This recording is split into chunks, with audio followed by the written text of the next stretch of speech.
This is Demiworld.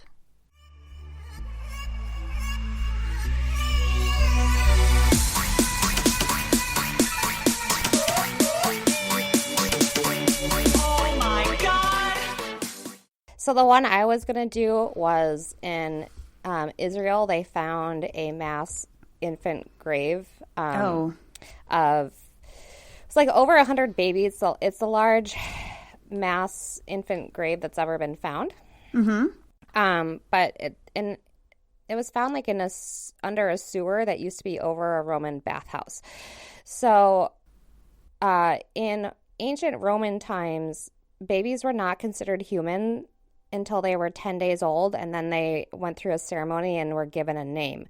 Because there was no birth control back then, if you gave birth to a baby you did not want, it was totally acceptable to leave it outside. Exposure is what they called it. Mm-hmm. As long as you did it in the first 10 days of its life. But the infant skeletons they found under this bathhouse seemed to be a little bit older than 10 days, and I believe it seemed as if all had been suffocated, so they weren't left to exposure. But what they found, what they believe, is that it was actually a site of a brothel, and it was more in a metropolis area, and they weren't like able to easily go expose the babies, and so they just sort of like put them in the sewer, suffocated them, and then put them like in the sewer system. That's their form of birth control. So, but the article I read was, oh my God, I was so pissed. It was like, I can't even imagine a mother doing that to her own child. And the whole article was about how, like, choices, as if women had choices. It was like, I know it's hard for us to imagine today that anyone could do this to their babies, and like exposure was a form of birth control, but can you imagine all these prostitutes, you know, suffocating their babies and putting them in a sewer? It's horrible. And I was like, do you think they had any other choice? No. Do you think that whoever owned the brothel was like, yes, I'm so happy that all these babies are being born, let's start a daycare? It's just so close-minded. It's so you can't look at an ancient snooty culture like through the lens of today. You can't look at any other culture through your own lens. You can't do it. It pissed me off so much. I was like, are you kidding me?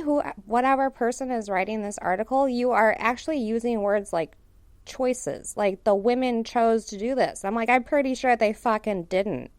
Asshole. I'm pretty sure they're also not a prostitute by choice. And you know, the other thing is too the idea that every woman wants the baby they're carrying. Right.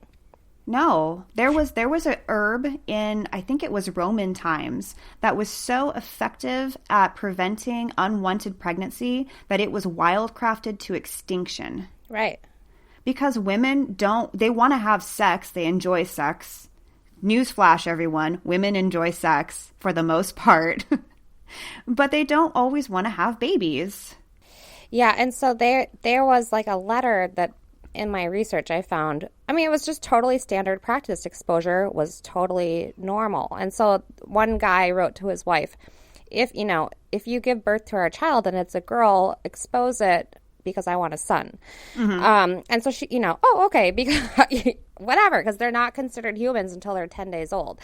This article had like no problem with exposure. They had a problem with the fact that these babies were being suffocated and put in the sewer. And I'm like, because I don't know if exposure was, if they're in the middle of a city, you're just going to toss the baby out the window? I mean, is there a difference between leaving it out? I think suffocation is probably a little bit more of a nicer way to die than being exposed in the elements for a day or 2 days, however long it takes. Yeah, I mean, eaten by wild animals or, starving to death, freezing to death. Yeah, and I'm sure they did it. I'm sure they did it right at birth. Within the first 10 days. So, I mean, like if you're in a brothel, right? Yeah. You pop out your 10th baby or whatever it is. It doesn't even take its first breath, probably. Yeah. And then you move on with your life. This is your life. Yeah. It's a shitty existence, but this is yours, and you're going to make the best of it. And I think, too, it's, they're like, I can't believe you can't imagine a mother could ever do this. And it's like, not only were these babies probably unwanted, but the fathers were men who visited the brothels. It's not like these women were like married and these were their husbands. These are men that they don't want fucking babies with anyway. You know what I mean? It's just like, I couldn't with the looking through a lens that's not the lens of the time. Yeah. As if women had choices back then. It was just, the whole thing was cracking me up. Oh my God, they would choose to do this and they choose to do that. I'm like, yeah, because I'm sure they chose to get pregnant and then chose to kill their baby. Because women had all the choices in the world back then. Yeah, and the brothel owner, like the pimp, the person who owned the brothel, like, they're in charge. They're your livelihood. Yeah. They keep you safe, too. Like, you are safe inside the brothel as opposed to on the street. Right.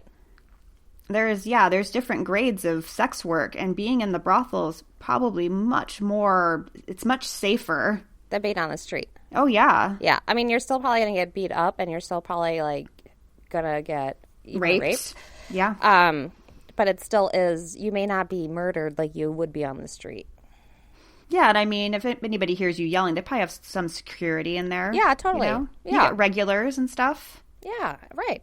It's just a better choice. It's a better option. It's not really a choice. Yeah. It's what you want to strive for if you're a sex worker in ancient Rome. You want to be in the brothel. Right. Yeah. I mean, that's what the article is killing me, because it was all about choices. And I'm like, since when do you think women anywhere had a choice, especially in ancient Rome? Give me a fucking break. Our choices are still limited. That's what I mean. I'm like, oh, God, yeah. You're so adorable with your choices. Your idealistic bullshit. Okay. Well, it's interesting, too, about the whole 10 days, because you have, like, is it Remus and Remus? Remus and Romulus. Yeah, they were raised by wolves, probably because they were left out, right? Oh, yeah, right. They're exposed. Yeah, maybe. Yeah, it's like, made it into their mythology, even. Right, because it was a huge common practice. It was their form of birth control for a really long time.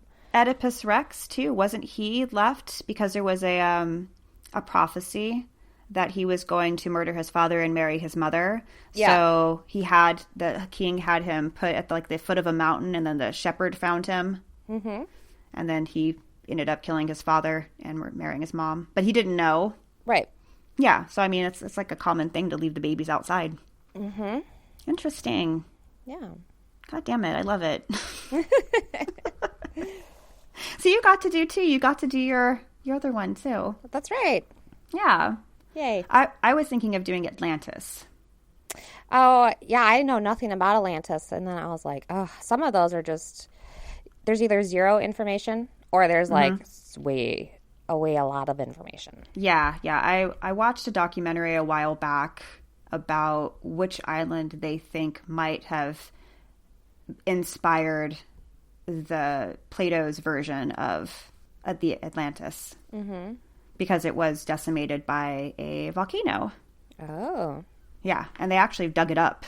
And it has the same, like, concentric rings, like, circular town that Plato talked about. Okay. It's on Santorini Island in the Greek Isles. Okay, cool. So, yeah, I'm not going to do it for the what's the word I'm looking for? Nautical? Nautical. I was like, Nautilus. Why do I want to say Nautilus? It's the wrong word. It's very nautical similar, isn't it, though? Nautilus, nautical? Well, yeah, I mean, they're little fishies, little mollusky things, right? I don't know. Yeah, they have the spiral-shaped shell. Oh, they're like is little that what it squids is? with a shell. Yeah, they're squids with a shell. A nautilus. Okay. Yeah, they have a spiral shell. But I thought it was really fascinating that since Plato wrote about it, it was an allegory of basically like Sodom and Gomorrah. Like, there's this really warlike culture that is heathenistic and doesn't follow the gods and gets wiped out by a giant earthquake and then a tsunami. Well, basically, Santorini, I can't remember the ancient name for the island, but it had this thriving metropolis on it that they had experienced a lot of earthquakes. So much so, in fact, that they had retrofitted their buildings. Mm-hmm. And this is, my God, stuff that we didn't start using until the 20th century. Right. How they like made everything really strong. But then basically they built... Do you think the aliens came over like, we need to retrograde your buildings? Oh, no, because they're Greek. Oh, gotcha. They're Greek. They're ancient. So they're Minoan. Minoan. On their own. It's a Minoan civilization. They're Minoan. They worshipped, what are they? Bulls, which is very cool. But they had all these really cool stuff. And then a volcano went off basically underneath them. And the tidal wave that came later on, the tsunami, was 800 feet tall. Oh, my God. And wiped out a lot of the Greek isles that were there, parts of the coast of Spain, Egypt. The shockwave was so big it actually damaged the pyramids. We have writings of the Egyptians talking about this giant earthquake that hit, and then all of these refugees that came in, seeking asylum because everything was gone. Yeah, and the volcano erupted for several days and caused a mini ice age that lasted 2 years. Wow. Because of all of the stuff in the air. Wow, crazy. Yeah, I was like, oh my God, this is fucking fascinating. That's cool. Yeah. So yeah, they're digging it up. They've been digging up for several years now, kind of excavating this area, and the volcano is sleeping, but it's not extinct. So they're trying to get as much information as they can before it might blow again. Yeah. But yeah, I thought it was really fascinating. I was like, oh, okay. Could be Atlantis because it sank. It was covered by a tsunami. Awesome. Yeah. This has been Demiworld. You can find us on Facebook, Twitter, and Instagram at Demiworld Podcast. You can visit our website for show notes at demiworld.net. If you want to reach out, you can email us at demiworldpodcast@gmail.com. You can support us on Patreon at Demiworld Podcast. And remember to rate, review, and subscribe.